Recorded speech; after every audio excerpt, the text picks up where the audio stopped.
Ito yung mga sisiw natin, oh. Yan, oh, isa, dalawa, tatlo, apat, lima, anim, pito na lang, oh. Samantalang 12 piraso yan, oh.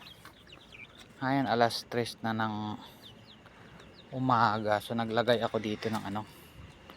Yan yung mga lason sa daga, oh. Kasi mayat maya talaga silang ano, inuubos na sila ng daga.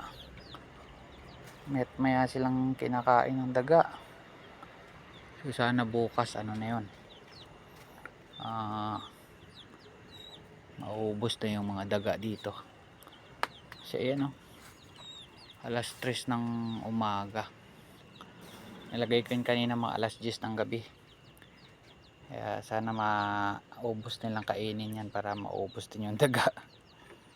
Yan, pest control yan.